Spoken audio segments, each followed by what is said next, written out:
I do declare a coffee break. Can you join me for a coffee? Me and Nicole, we're going to chat about self-awareness practices that help build clarity on what the challenges are that we're dealing in our homeschools. Have you met Nicolle? Nicolle Nattrass is an actress.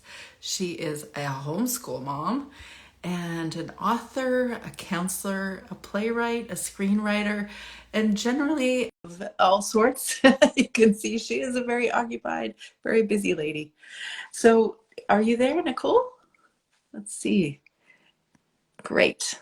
I have no requests. So you just want to request to join the room. Invite. Let's see if that works.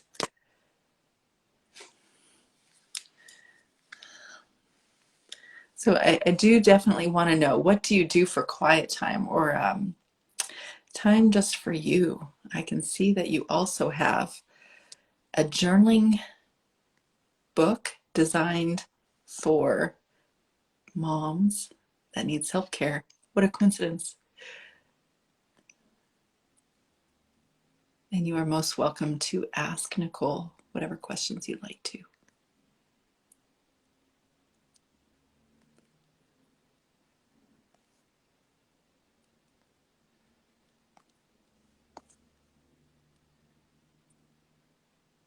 Are you there, Nicolle?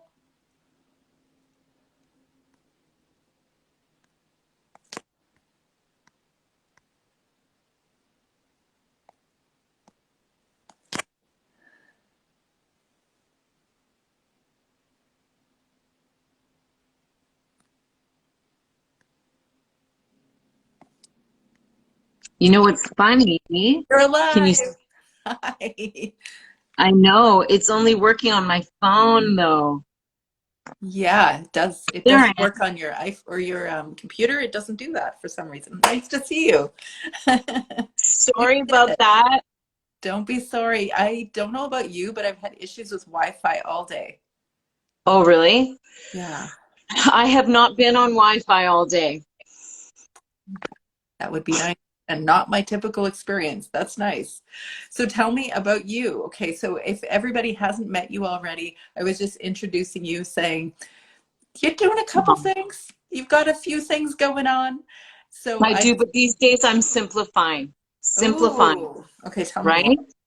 That's brilliant. Well, um, since the world has opened up again, right? Like it got really busy fast. I don't know if you felt that, but live events for me just kind of went crazy the last 6 months. Yeah. And so I think it was a bit of a shock to my system. And Yeah. now I'm starting to slow down a bit and actually creating a new program, kind of expanding a program, and Yeah. that's on creative journaling for family self-care. Perfect. Yeah. Yeah. That's coming from your book. Yeah, coming from Yeah. my lovely little book Just the here. two of us. Yeah, so now I'm creating a children's program and a program for the family, which, it's great and it's based on the book, but now I'm in the throes of worksheets and design and sort of Yeah. the creativity that I love, but Yeah. also on a deadline. Yes. Oh, is that right? So what does that do for you? Because when I have a deadline and I have to create something, then all of a sudden I fog a bit. Like Yeah, tomorrow. I have something due tomorrow. do you really? But I'm chatting with you. Exactly. Yeah, you know what? I find we actually started rewatching Lord of the Rings as a family. Yes, exactly. Why not? Why do the thing you have a deadline for? Yeah. And they're like 3 hours and 48 minutes long. How are things for you? In general, Yeah. well, so I learned that this Wi-Fi issue, not that this is Right. really about me, but it might be a thing that originates in France, apparently, underwater. So go figure.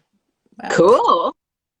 So many things going on these days, and I'm really digging deep into the boundaries element. So what I'm discovering with people, that it's not just about me saying no to things. or having that discussion with other people about just saying no. But actually, a boundaries discussion often is a development of a person's identity. The person becomes more them, and then they are very clear on the difference between me and someone else, or them and someone else.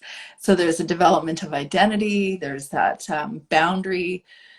There is a big shift in how people connect in relationship, but For also in a sure. big shift in obviously in meeting their own needs, and then also addressing the self-compassion angle, dealing with, you know, how we speak to ourselves and how we create boundaries for ourselves. So that's what I've been doing lately, is developing a lot Wow. of conversations, and I've got a Yeah. course that I'm about to release based on building boundaries for the homeschool mom. Beautiful.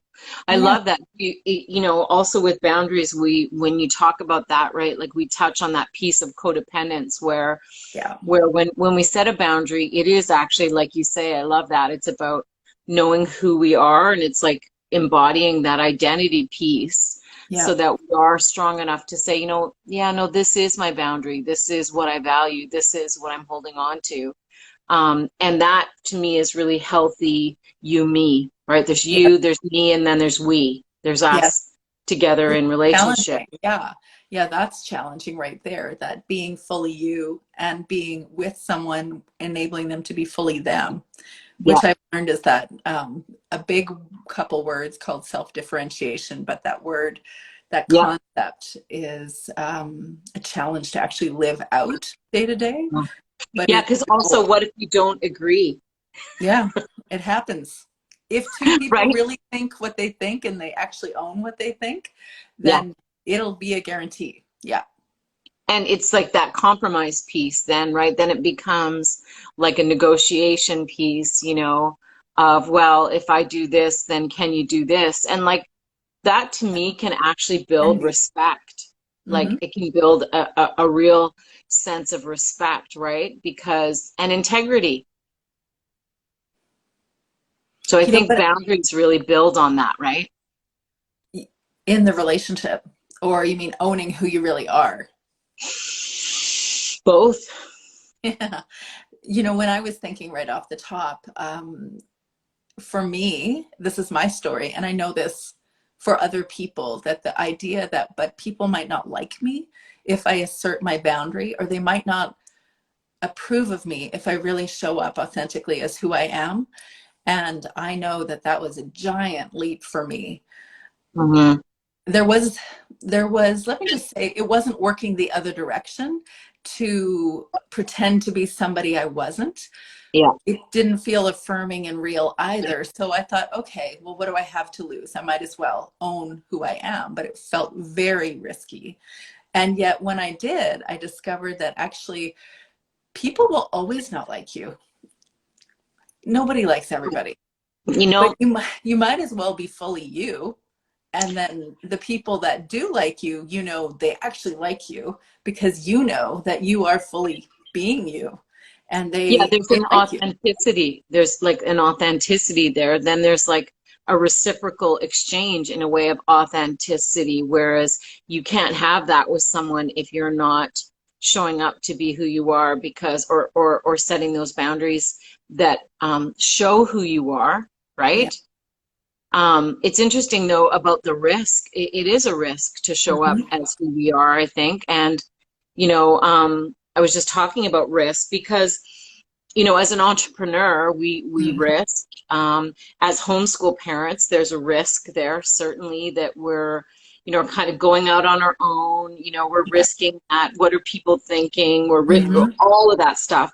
You're also risking different family dynamics, Yeah. more responsibility, like all of that stuff, right? And it's funny because I always used to think that artists were, you know, the big riskers, and we are True. because I just finished a Hmm. new show called Suddenly 50, where I kind of rocked some things and kind of even broached the topic of patriarchy Uh-huh. and stuff like that. And so, you know, when you speak like that, it reminds me of like, well, that's a risk to actually show up and tell stories of who you really are. Yeah. because you have to risk not being liked, and you have to risk rejection, and you have to risk all that. But again, I always tell myself what you just told me, which reminded me of this, is that the people who get me are going to show up. And Yeah. it's almost in everything we do, like even in the marketing, and even in how we work with different families or different clients or homeschool moms or whoever you're working with. It's like the more we show up as who we are, then those people are going to be attracted to us, and the other people are just going to go, oh yeah, no.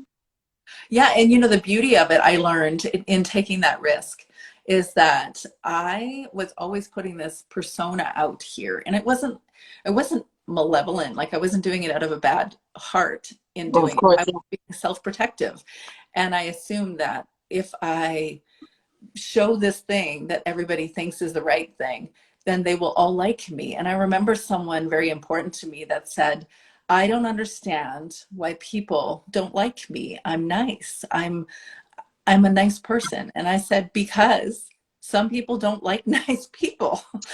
Like, it is true. Some people don't like a certain yeah. energy or whatever. And so it is Yeah, what it is. But yeah, if you're not fully you, and you're putting yourself out here, if someone likes that persona, you know that they don't really like the you that is you.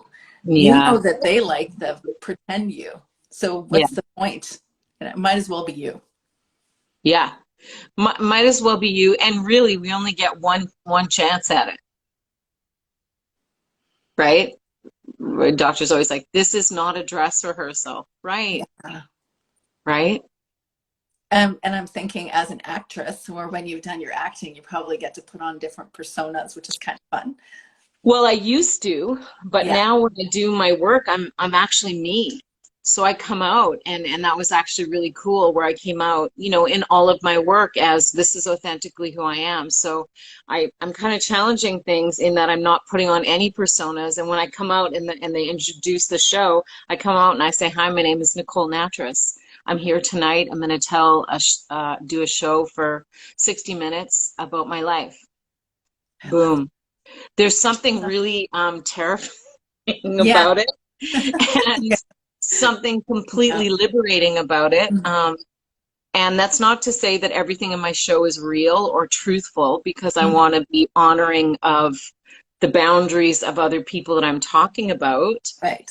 and changing things, because as an artist or as a storyteller, I'm allowed to do that. I have permission to do that. But being able to come out as myself is really important. And, I mean, even in work, right? Even in how we talk about our work, how you talk about your programs. I think it's so important that we're just who we are. It's an interesting thing, because I've got two thoughts right now. One is that the very first time that I shared my writing publicly, I was writing a memoir, like a legit memoir.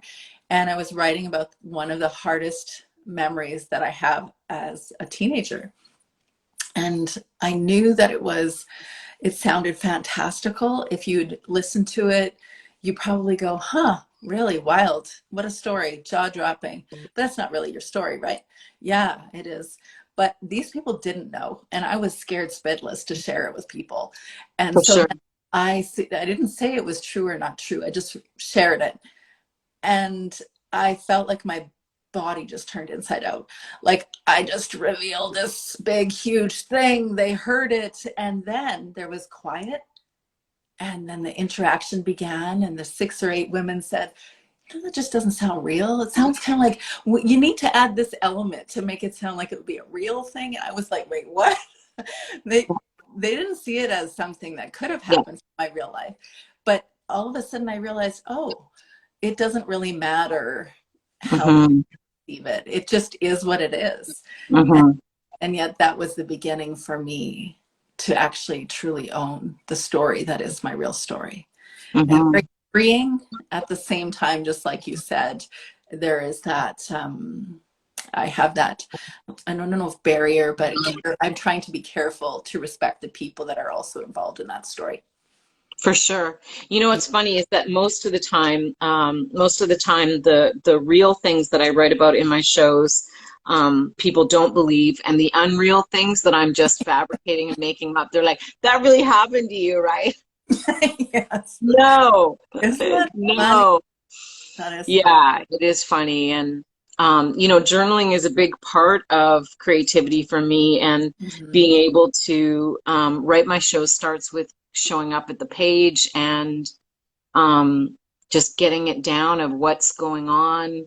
And I really love this idea of having children and parents share in the joy of expression together by opening up their journals and, having one side of the page and the child has one side of the page and the adult has one side of the page, and to just be like, let's communicate. How are you doing? Let's be silly. Let's be crabby.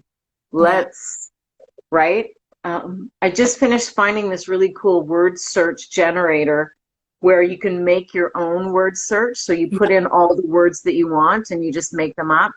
So I'm including them in this workbook that I'm creating for Oh, family fun. self-care. And it's all like positive affirmations, right? Oh, But being able to spend some time together, again, you and I have talked about this, but just like big journals, right? yeah. Big journals of one side of the page is mine, one side of the page is a child. And now, of course, my son is 13, so he has his own journal. Yeah. He doesn't want to journal with me. And so, guess what I do lots of times in sessions, Oh, lovely. Oh, yeah. right? Because What do you think it does for you? I find it's about integration, right? I think we live in a time where we're fed so much visual information. We're fed so much information. We read. We're reading all kinds of just visually, and so Yeah. being able to grab a pen or colors and listen in session with people and just integrate. Mm. It really is an integration tool. And I think it was last time we talked, I launched my creative journaling, the promises of recovery program, my adult program at a treatment center in Florida, at an outpatient clinic. And I recently got some feedback. They've been using it for a year. And that's the word that she gave me, was integration. She said, I've Mm. watched these women use journaling for over a year now.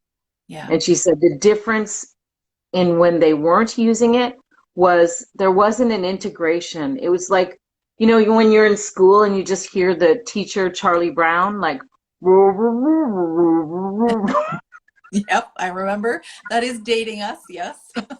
right, like, or whoever, Yep. right? Like the teacher that's just giving information, like even if Yep. it's a movie, even if it's a video, even if it's a really great graphic visual film, it's constant, right? Yep.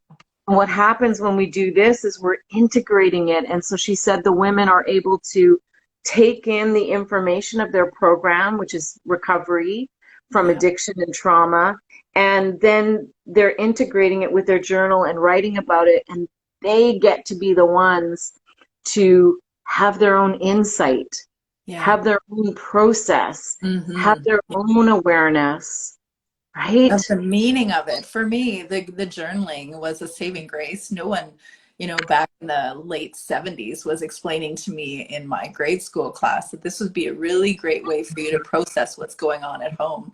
And yet I instinctively liked writing. So I got my journal when I was 7, and I've had journals ever since. I probably have an entire storage room of journals. And I wrote just whatever was my experience.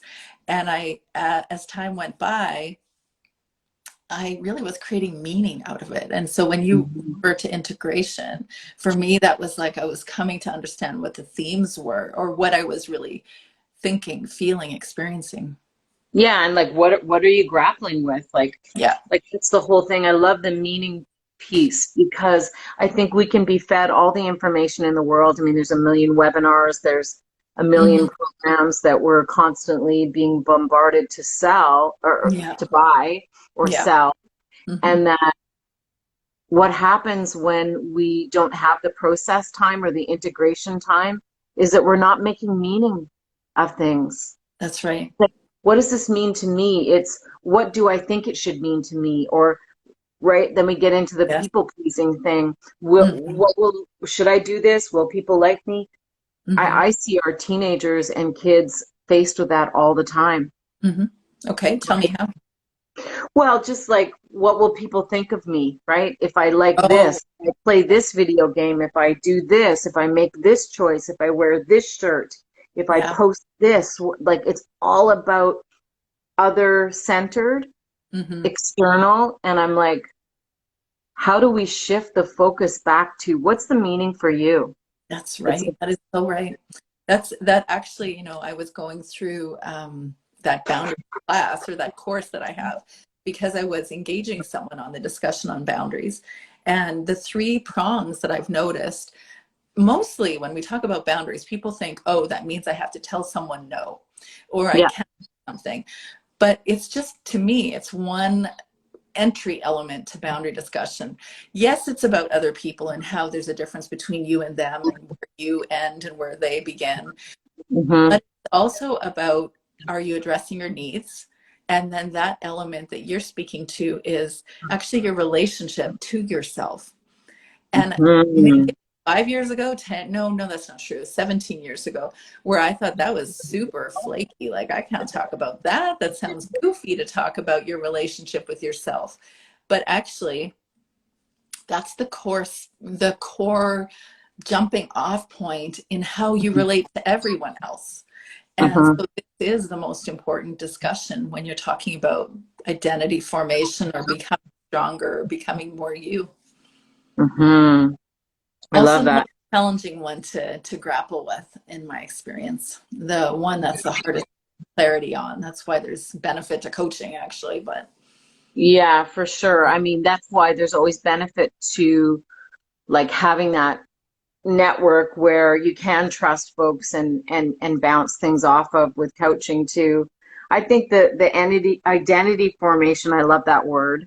Um, I think that for me is going to end the day I die right, of because I course. think that identity formation changes over time so much. Like you said, Yeah. like 10 years ago, I wouldn't have even thought of this. I wonder what we're going to be like when we're 70 and what our identity formation is then, because I'm watching my parents age. I'm Yeah. watching all of that process. And I think like, do we go backwards in identity formation? Do we go back to like baby, toddler, where like we know who we are exactly and we don't have any filter? Our boundaries are actually pretty clear. Yeah, with or without no. Say that differently. So you're meaning a healthy 70-year-old. Healthy, unhealthy, Okay. identity formation. Yeah. Okay. Yeah. I think Well, there's a, be seen. I'll connect with you in 20 years for sure. And then you'll be you'll be writing your play about becoming 70.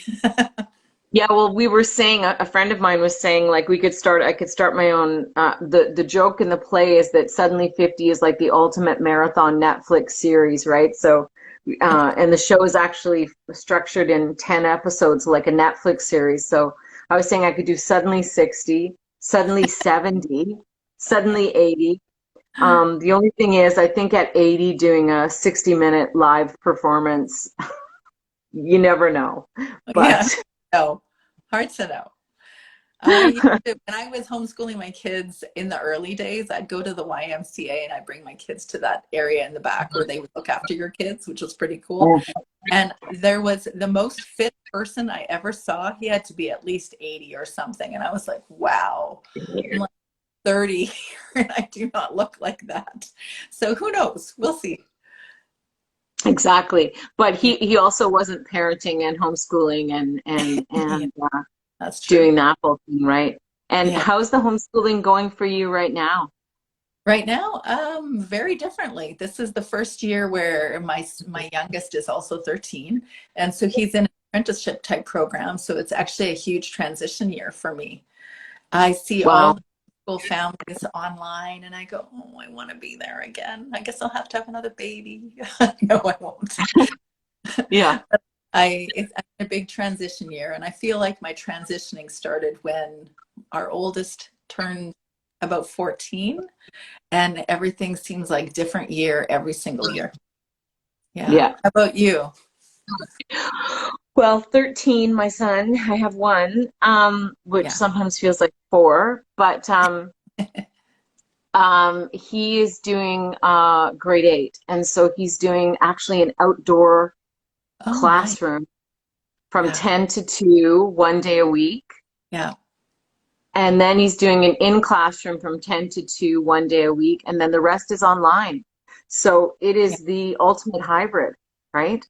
Yeah. Amazing how you can do things differently, because every one of my kids had a very different experience, very different way of engaging. And for the numbers of times that I hear people ask me about, well, I'm entering into kindergarten or I'm entering into grade one and I'm kind of wondering how I'm going to do it in high school. And my instinct Yeah. is just wait, like just wait. You'll see what happens when it happens. Yeah. Yeah. Yeah, because this is the first year where honestly he has been able to have any kind of real independence, like online. The online thing for us is tricky because, then he wants to get on games and he wants to, that distraction piece. And this Yep. is the first year that at 13 he can concentrate for a certain amount of time and actually work independently Mm, without getting distracted. Like it's yeah. taken a long time, and I think my expectations were are more realistic now. Of Nice. course, now that I've done it with one child, in that I think we were expecting him to have that skill earlier than he did. Yes. Welcome to homeschool parenting in general. But Yeah, I deem myself the queen of unrealistic expectations because I actually brought my private school home, literally, because my kids were in a private school, and then we brought it home, and I tried to do a very traditional classical homeschool, and like 3 read alouds in a day, and I had kids writing a page or two of a narrative of what they read, and I was doing all sorts of languages and logic and math and Latin and da da da da da, and then I learned it didn't work. Surprise, because somebody got bored and annoyed, and it was also the kids. Yeah. Yeah. yeah, Lots of wow, yeah, you gotta accept, this is what I ask people often is it working for you? And it doesn't actually yeah, matter to me what their approach is or their curriculum or anything. It's, is it working for you? And then we'll work from yeah. that. Yeah. That's a great question. I love that. Is it working for you? Because so often, right, we have those expectations and then the reality of actually it being manageable or workable also to other personalities in the house, to different schedules. I mean, everybody, my husband and I are both self-employed, so we're Mhm. working at home. Sometimes we're working out of the home. All those factors have to um, be understood in terms of an overall family self-care. You How have to, how do we manage that, yeah, right? yeah. And it's ongoing. And just like you said, you're always in a process of growing, understanding yourself more. And our kids aren't open Yeah, books for us. Uh, some people say, well, if I only knew what they would be when they're 18, then I can direct the education toward that. But actually, at 18, they may or may not be doing that when they're 50, because most of us don't. And so, and yeah, they become, they continue to grow and develop as well over the course of time. So it's not static. And so we're always in this growth space. We just have to allow yeah, for that to actually be okay, being in a yeah. space And of like being the unknown in a way, right? And like then that exact. comes back to being in the creative process for me, which is being in the unknown kind of process. A lot of folks are uncomfortable with being in that place. Yeah.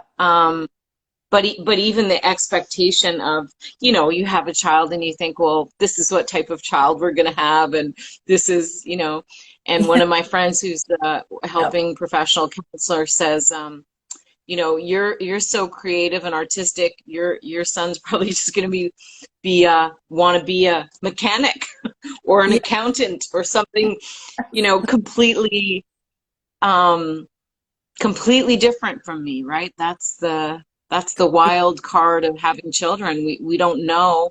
They Don't are know. not carbon copies of who we are, right? Not even a little bit. Who knew? I Mm. kind of thought you would in the genetics and then it would all come out some combination, but nope, they're just separate people, every single one of them, Yeah, which yeah, is for beautiful. sure. So what's next for you? You're going to be doing, What's next for me is I'm taking my 6 module creative journaling, the promises of recovery program for adults, and I'm adapting it for teens, oh, which is exciting. So yeah, 13 to 18. And then I'm launching the children's program, which is more focused on family self-care. And yeah. that's going to be for ages 4 to 12 with a focus on helping parents and kids connect through creative journaling. So Mm, I'm excited about that. So I'm really just focusing on that, and no performing is on the shelf for a little bit. yeah.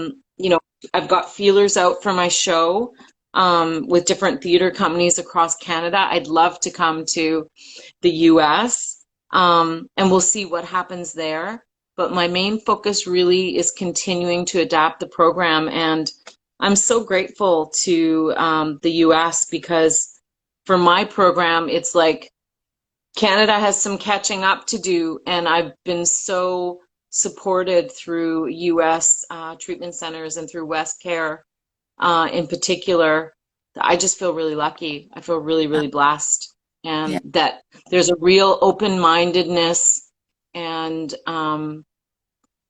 yeah, just a different approach to want to add, you know, a creative journaling program to a center that's focused really on treatment of alcohol and drug addiction Yeah. and healing from trauma. Yeah, it's been Mm, exciting. yeah, that really is very exciting. Very specifically focused in certain elements. But so is that also then that element of trauma and addiction recovery for teenagers? Yeah, for Yeah. teenagers, sure. And you know, Yeah. there's so many of our teens and so many of our kids and families that have been I want to say, that need help, that need recovery, that need healing, that have been through lots of trauma, like Yeah. just even kids going through divorce, Yeah. you know, going through all the things that folks went through during the pandemic. Yeah. There's a real need for, especially teens who, you know, there's so much going on, right? There's so much need for expression on the page, for Mm, safety, for again, what all we've been talking about, identity formation, yeah. um, that relationship to self. So I'm excited about the possibilities for that. And yeah, and also talking about releasing my program, part of that family self-care program with jail facilities, Oh, so that when kids come to visit, if a parent is incarcerated, that they can do some connecting on the page together. wow. That's beautiful what you're doing. Yeah, I'm excited. I'm excited about it. I wish I had about 3 or 4 staff behind me. Yeah. What would, Right? Homeschool moms are amazing for that. Like, yeah. yeah. What would you do if you had somebody working alongside you? I would, well, I'd have someone completely do marketing, you know, which I'm lucky I have someone who helps me out with social media, but I would Yeah. have a marketing assistant and I would have a graphics person because it's not my favorite thing to do. And I would just be the creative person and continue to train the counselors, because that's the thing that I love, is I love being able to train people to do trauma-informed journaling work with kids and adults and Yeah. teens. And I don't know, maybe I'd write another book. Yeah, you cannot say you're slothful. Nicolle, really do something Yes, in your life. take a vacation. Take a vacation. How's That's, that? yeah, no, that's beautiful. No, I'm thinking you're And doing read some books. read some books. Read Yes. some books, right? Take a vacation, read some books, go to Mexico, go Yeah. visit my brother in Mexico, have some No, tacos, sit on the beach. yeah, Yeah. I love it. Thank you so much Thank for, you for having me. yeah, thank you for being here. It's such a delight You're learning welcome. that you got your hands in and you're able to encourage and truly help people come out of a really tough space, no matter what the story is. It doesn't have to come from the hardest stories that you're speaking to, but you're really able to Yeah. influence a lot of people to come into themselves and to their healing. Yeah, Thank beautiful. you. And Yeah, thank you for having me and for catching up. yeah, absolutely. Love it. We'll keep up again.